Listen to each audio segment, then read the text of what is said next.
깨닫게 하시고 세상을 버리고 나를 부인하며 날마다 천국 소망하며 살아갈 수 있는 저희가 될 수 있도록 우리에게 영의 눈을 열어주시기를 원합니다.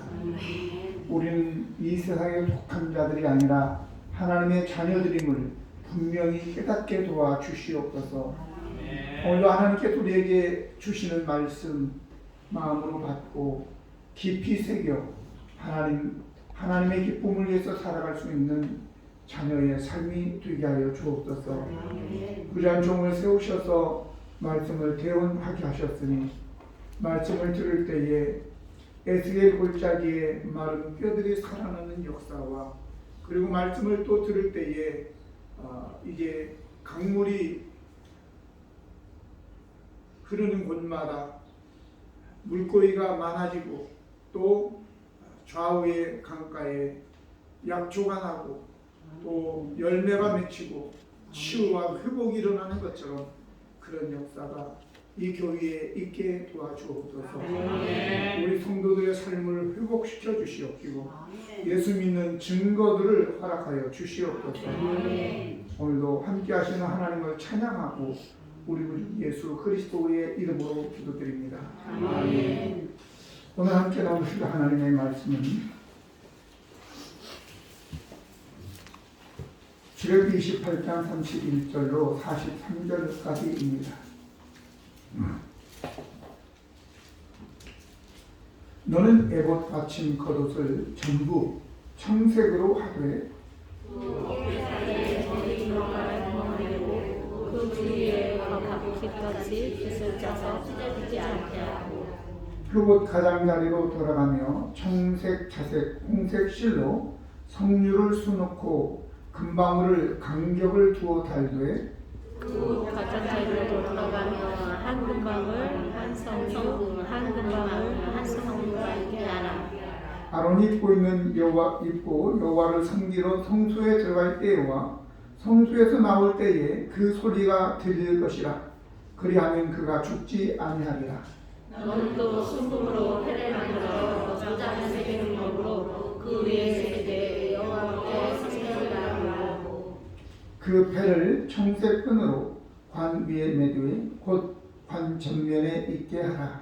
이 패를 아론이 위하여 그가 이스라엘 백성이 거룩하게 드리는 성물과 관련된 일체를 감당하여라. 그 패가 아론이 위하여 쓰고 그 성물을 여호와께서 받으시게 되리라. 너는 가는 배실로 반포 속옷을 짜고 가는 배실로 관을 만들고 띠를 수놓아 만들지니라. 너는 아론의 아들들을 위하여 속옷을 만들며 그들을 위하여 띠를 만들며 그들을 위하여 관을 만들어 영원하고 아름답게 하되 너는 그것들로 내용 아론과 그와 함께 한 그의 아들들에게 입히고 그들에게 기름을 부어 위임하고 거룩하게 하여 그들이 제사장 직분을 내게 행하게 할지며 또 그들을 위하여 배로 속바지를 만들어 허리에서부터 두 너적다리까지 위하여 하체를 가리게 하라. 같이 읽습니다. 아론과 그의 아들들이 수막에 들어갈 때나 제단에 가까이 하여 거룩한 곳에서 숨길 때에 그것들을 입어야 죄를 짊어진 채 죽지 아니하리니 그와 그 후손이 영원히 지킬 줄이니라. 아멘. 대부분의 사람들은 다른 사람을 평가할 때에 눈에 보이는 겉모습을 보고 판단하죠. 내 자신도 그러하니까 누구를 제가 평가하기 위한 것이 아니라 그렇다는 것입니다. 그런데 문제는 이러한 것들이 우리의 신앙생활에도 그대로 반영이 되어져서 거칠애적으로 신앙생활을 하려고 한다는 것이 문제인 것이죠. 예수님은 이런 자들에 대해서 입만 무성한 무화과 나무 같다 이렇게 이야기를 했습니다. 그러면서 예수님께서 무화과 나무, 열매 없는 무화과 나무를 책망함으로 무화과 나무가 말라버리는 일이 있게 됨으로써 제자들에게 엄하게 교훈을 주고 계시지요. 제사장의 의복 중에 눈에 띄는 에봇이나 아니면 그 위에 달린 보석에만 관심을 가질 것이 아니라 다른 부분도 중요하다는 것을 우리는 인식해야 될 것입니다. 그래서 어떤 부분이 눈에 보이니까 더 중요하다 이렇게 생각할 것이 아니고, 또 반짝이니까 더 소중하다 여길 것도 아닙니다. 더욱이 또 먼저 언급되었으니까 이게 더 기묘한 건 아닌가 이렇게 우리가 섣부르게 판단해서도 안 될 것입니다. 그러면 제사장의 의복 중에서 다른 부분을 살펴보겠는데, 첫 번째는 에봇 받침 겉옷입니다. 31절과 32절 보면 너는 에봇 받침 겉옷을 전부 청색으로 하되 두 어깨 사이에 머리 들어갈 구멍을 내고 그 주위에 갑옷깃같이 깃을 짜서 찢어지지 않게 해라 이렇게 말씀하셨습니다. 에봇 겉옷은 속바지 위에 속옷을 입고 그 위에 입는 청색 겉옷입니다. 이 청색 겉옷은 어깨 사이에 머리가 들어가도록 구멍을 내고 갑옷깃처럼 이중으로 테두리를 만들고 덧대어서 꿰매므로 인해서 쉽게 찢어지지 않도록 하라고 하였습니다. 여기서 겉옷은 원어로는 메일인데, 이 겉옷이라고 하는 메일이라는 말은 발목까지 내려오는 원피스 모양의 겉옷이나 외투를 가리킵니다. 특히 청색으로 하라고 하였는데, 청색은 하늘색 조개에서 추출한 청색을 뜻하고 제사장의 옷 가운데 가장 큰 부분을 차지하는 에봇 받침 긴 옷은 모두 청색으로 같은 색으로 짜여 있습니다. 청색은 하늘과 같은 색으로서 영적으로는 하나님이 계시고 그리고 구원받은 성도들이 장차 들어가게 될 천국을 상징하기도 합니다. 이는 두 가지 우리에게 교훈을 주는데, 하나는 제사장은 하늘의 은혜를 사모해야 된다라고 하는 것이고, 또 둘째는 대제사장의 권세는 하늘로부터 주어진 것이다 라는 것이죠. 오늘 현 시대를 살아가는 저와 여러분도 오직 하나님의 은혜를 구하고 그리고 하나님께서 주시는 권세로 마귀와 세상과 그리고 죄와 자신의 정욕을 이겨나가야 될 것입니다. 두 번째는 성류와 금방울입니다. 33절로 35절 보면 그 옷 가장자리로 돌아가며 청색, 자색, 홍색 실로 성류를 수놓아 금방울을 간격을 두어 달되 그 옷 가장자리로 돌아가며 한 금방울 한 성류, 한 금방울 한 성류가 있게 하라. 아론이 입고 여호와를 섬기러 성소에 들어갈 때와 성소에서 나올 때에 그 소리가 들릴 것이라. 그리하면 그가 죽지 아니하리라 라고 말씀하였습니다. 청색 에봇의 겉옷의 가장 밑단에 청색, 자색, 홍색 실로 성류를 수놓아 놓고 금방울을 간격을 두고 돌아가며 달게 했습니다. 제사장의 책무가 무엇인가요? 바로 삶에 지친 백성들을 위해서 새로운 기운의 활력을 불어넣어주는 일입니다. 성류라고 하는 것은 원기를 회복해 하는 것이죠. 유대인의 전통에 성류씨가 613개가 있다고 그랬습니다. 꼭 그렇지는 않겠지만 그냥 그들이 하는 얘기예요. 그렇기 때문에 이는 우리가 잘 아는 대로 율법을 하지 말라 365, 해라 248, 그래서 도합 613 이렇게 얘기해서 그들은 매년 이제 첫날에 이 성류를 먹는다고 합니다.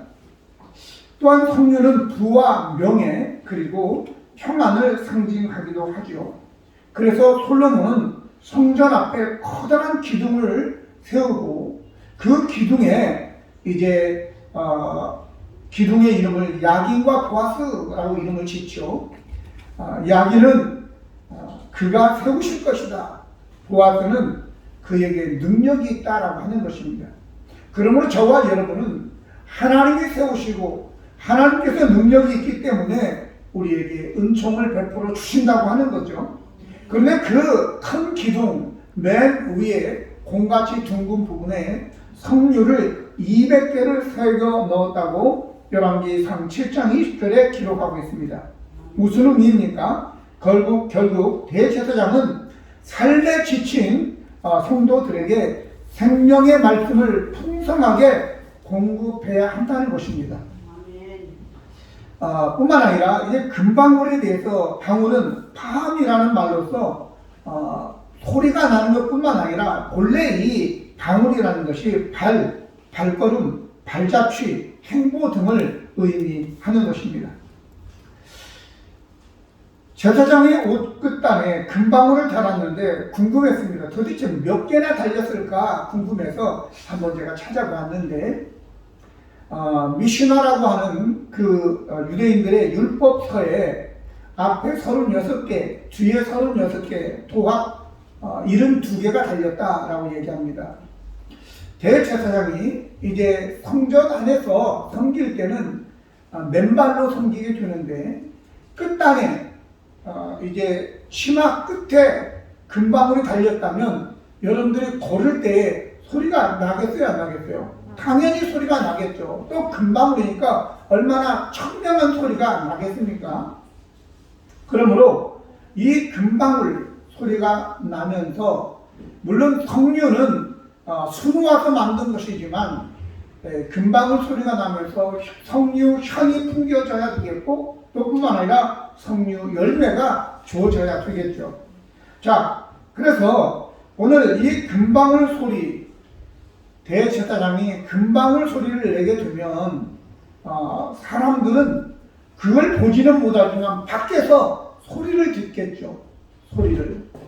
금방울 소리를 듣게 되면 대제사장이 살아계시고 대제사장이 지금 우리가 드린 이제 선물을 하나님께 드리고 또 우리를 위해서 속죄하고 계시는구나. 그래서 우리의 죄가 하나님께 용서받고 있고 또 우리의 예물이 하나님께 드려져 하나님이 기뻐하시는 그러한 예물이 되겠구나라고 기대를 하지만 만약에 소리가 나지 않는다. 그러면 우리의 예물도 헛것이 되고 우리의 죄도 용서받지 못하는 거죠. 왜? 대제사장이 죽었기 때문이죠. 움직이지 않으면 그렇다 그 말이죠. 그러면 여러분과 저는 우리의 귀를 어디에다 기울여야 되겠어요? 보이지는 않지만 대제사장이 움직일 때 나는 그 금방울 소리에 귀를 기울여야 될 줄로 믿습니다. 세상 밖에, 성소 밖에 귀를 기울이지 말고 성소에서 나는 하나님의 말씀, 복음의 귀를 기울이시기 바랍니다. 그래야지만 우리가 거기에서 생명을 얻고 거기에서 복을 얻고 그렇게 될 때에 성류향뿐만 아니라 성류, 우리에게 평안과 우리에게 기쁨과 또 뿐만 아니라 번영과 축복이 임하게 될 줄로 믿습니다. 세 번째는 순금패입니다. 36절로 38절 보면 너는 또 순금으로 패를 만들어 도장을 새기는 법으로 그 위에 새기되 여호와께 성결이라고 하고 그 패를 청색끈으로 관 위에 매되 곧 관 전면에 있게 하라. 이 패를 아론의 이마에 두어 그가 이스라엘 자손이 거룩하게 드리는 성물과 관련된 죄책을 담당하게 하라. 그 패가 아론의 이마에 늘 있으므로 그 성물을 여호와께서 받으시게 되리라 라고 했습니다. 패라고 하는 것은 칠칠하고 하는 말로서 빛나다 혹은 꽃이다 라는 의미를 가집니다. 어찌 보면 제사장의 임무 중에 꽃이고 빛나야 할 것이 있다면 바로 이 패에 쓰인 대로 여호와께 성결일 것입니다. 우리가 성결하게 살아야 될 이유는 다른 사람에게 보여주기 위한 것이 아니라 오직 하나님 앞에서의 삶이어야 합니다. 성결이라고 하는 것은 카도시라고 하는 히브리 말로서 구별하다, 바치다, 깨끗이 하다, 신성하다, 분리하다 라는 의미를 가지고 있습니다. 이를 풀어보면 여호와께 성결하려면 먼저 우리가 죄로부터 분리되어져야 되고 또 자신을 하나님의 소유로 하나님께 드려서 몸과 마음과 물질을 드려서 전인적으로 헌신한 것을 이야기하는 것입니다. 셋째는 세상으로부터 오염된 자신을 날마다 예수 그리스도의 보혈로 이제 깨끗하게 보존되도록 회개함으로 씻는 것입니다.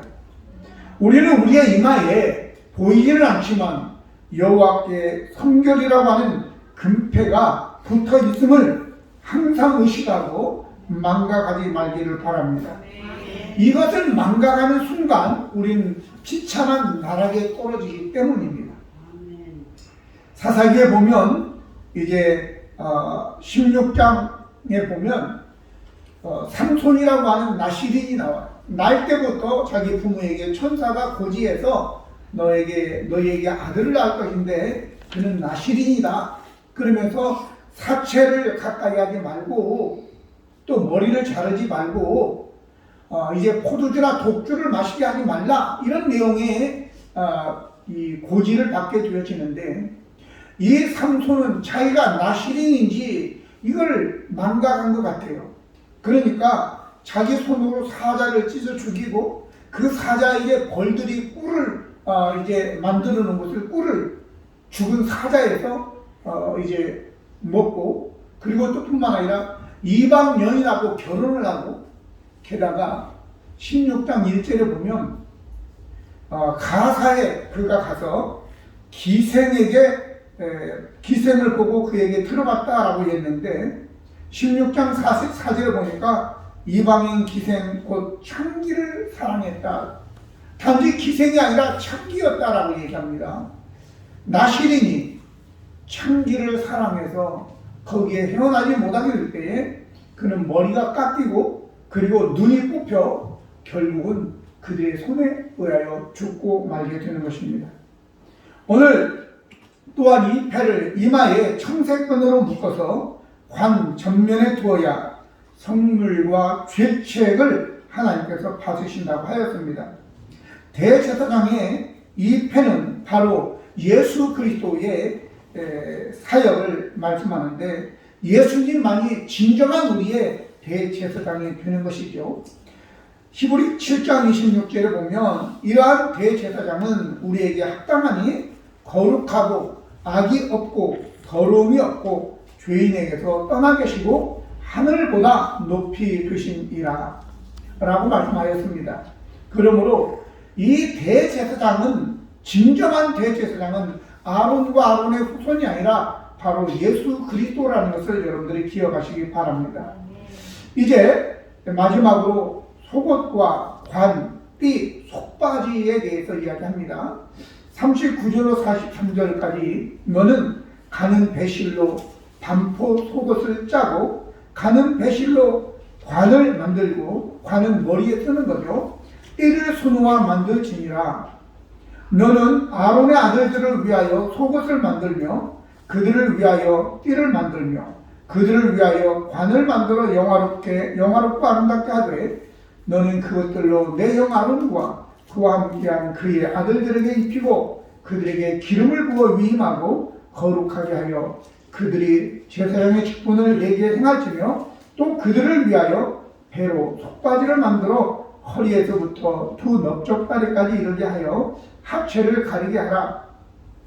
아론과 그의 아들들이 흠하게 들어갈 때에나 제단에 가까이 하여 거룩한 곳에 섬길 때에 그것들을 입어야 죄를 짊어진 채 죽지 아니하리니 그와 그의 후손이 영원히 지킬 규례다 라고 말씀합니다. 먼저는 배로 만든 속옷입니다. 속옷은 속바지 위에 입는 하얀 배옷인데 이 속옷은 사실 에봇 속에 입는 겉옷 밑에 있는데 겉옷은 소매 길이까지만 입는 거죠. 파란 거. 이 파란 겉옷은 소매까지 여기 팔까지만 입고 나머지는 속옷인 흰 배옷이 팔목까지 드러나 있음을 우리는 이 그림에서 볼 수 있는 것입니다. 그리고 관은 머리에 쓰고 배로 만든 속옷을 위해서 띠를 순우와 만들라고 하였습니다. 그리고 배로 속바지를 만들라고 하였습니다. 제사장들은 속바지를 입었습니다.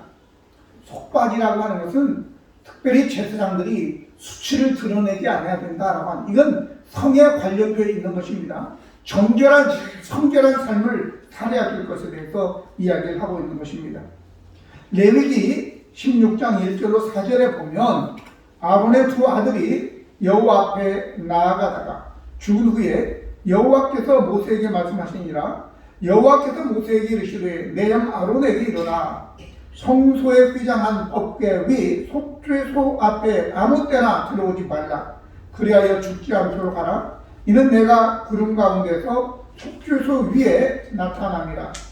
아론이 성소에 들어오려면 수송아지를 속죄제물로 삼고 순람을 번제물로 삼고, 4절을 우리가 보면 거룩한 세마포 속옷을 입으며 세마포 속바지를 몸에 입고 세마포 띠를 띠며 세마포 관을 쓸지니 이것들은 거룩한 옷이라 물로 그의 몸을 씻고 입을 것이며 라고 기록하고 있습니다. 여기서 성소에 휘장은 법궤가 있는 곳인데 지성소를 지칭하는 것입니다.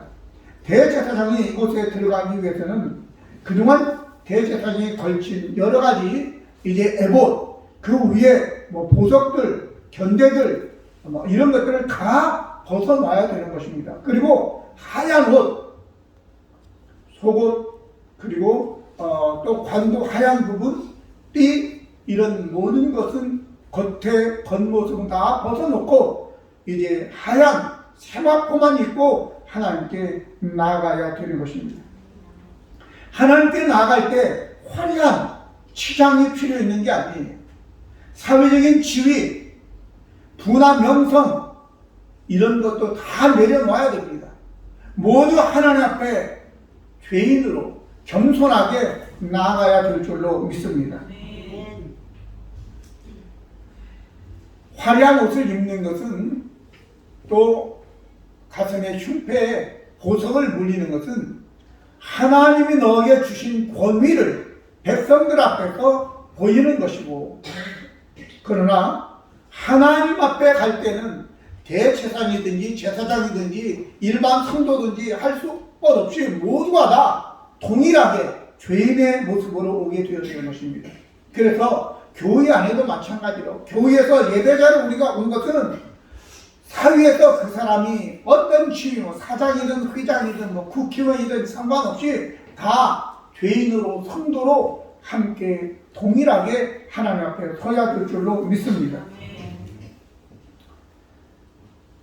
그래서 찬송가 214장에 보면 나 주의 도움 받고자 주 예수님께 빕니다. 그 구원 허락하시사 날 받아 주소서. 내 모습 이대로 주 받아옵소서. 날 위해 돌아가신 주 날 받아 주소서 라고 내 모습 이대로를 가지고 하나님께 나가야 될 줄로 믿습니다. 그래서 오직 모든 허울을 벗어버리고 예수 그리스도의 보혈로 정결함을 입은 세마포를 입은 성도만 하나님이 계시는 그 지성소에 들어갈 수 있게 되는 것입니다. 하나님 앞에서는 절대 자기 자랑이 있을 수 없습니다. 하나님 앞에서 자기의 의와 자기의 자랑을 하는 것은 제가 가만히 생각해서 뭐가 제일 좋은 적절한 예화일까? 촛불을 들까? 등불을 들까? 아니라 반딧불이 낫겠다. 반딧불이 태양 앞에서 어때요? 내 불 상하죠? 이렇게 하는 것과 똑같은 거예요.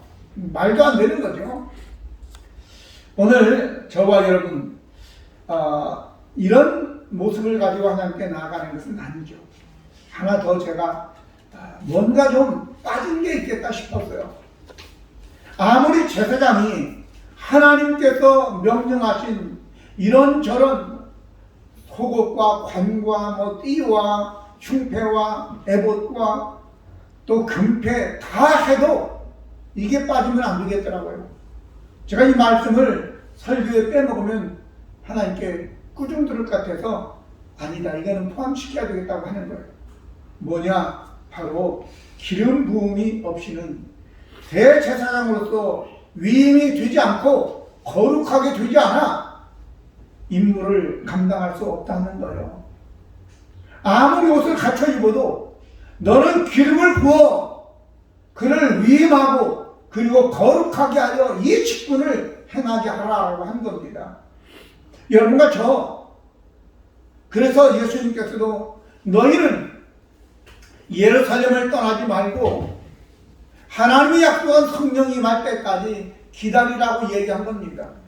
아무리 사회적으로 유능하고 공부를 많이 해서 박사를 하고 그 다음에 인격적으로 훌륭해도 성령의 기름 부음이 없이는 그 직분을 감당할 수 절대 없다는 것을 여러분들이 아시기 바랍니다. 생명의 사는 사역을 할 수 없다는 거예요. 그러니까 저와 여러분, 이제 우리가 그리스도인으로서 살아갈 때에 거칠애적인 또 여러 가지 우리가 오랫동안 신앙생활에서 교회 안에서 어떤 일을 하는지 다 안다 하더라도 성령의 기름 부음이 우리에게 없으면 그건 아니에요. 그러므로 가장 우리가 기억해야 될 것은 외적인 눈에 보이는 이런 것이 아니라 바로 내적인 성령의 기름 부음이 있는 저와 여러분 되시기를 바랍니다. 그래서 이제 신앙생활이 우리의 어떤 겉옷과 치장하는 화려함이 아니라 우리의 속까지도 하얀 베옷으로 성결하게 될 뿐만 아니라 무엇보다도 성령이 우리 안에 역사함으로 하나님을 사랑하고 그 성령께서 나를 이끄는 대로 여러분들이 믿음 안에 살아가는 저와 여러분이 되어질 때에 승리한 이제 약속한 대로 그곳에 성류 바로 번영과 회복과 축복이 있게 될 줄로 믿습니다. 그런 은혜가 저와 여러분에게 우리 모두에게 있기를 예수님의 이름으로 축복합니다. 기도하시겠습니다. 거룩하시고 은혜로우신 하나님 우리 아버지, 이제 제사장의 의복의 마지막 부분을 우리가 함께 나누었습니다. 하나님 아버지, 하나님께서 우리에게 이런 의복을 입게 하신 것은 하나님으로부터 모든 권세가 사명이 주어졌을 뿐만 아니라 우리 자신을 성결하게 지켜야 될 것, 무엇보다도 기름 부음이 있어야지만이 이제 생명을 살리는 일을 감당할 수 있는 직분을 이제 감당할 수 있겠다니 우리에게 성령의 기름 부음을 충만하게 주셔서 아버지의 죄의 사명 감당할 수 있는 우리 모두가 되게 도와주시옵소서. 하나님, 저희들 겉으로만 신자가 아니라 저 뼛속 깊이까지 다 하나님의 자녀로서 성령 충만한 그리스도인들 되게 도와주옵소서. 모두가 다 거듭난 자들로서 천국과 천국에 속한 자들 되게 도와주시고 하나님께 속한 자들로서 이 땅이 아닌 하나님의 나라를 소망하며 살아갈 수 있도록 우리에게 은혜를 허락하여 주옵소서. 우리 주 예수 그리스도의 이름으로 기도드립니다. 아멘. 자리에 일어나셔서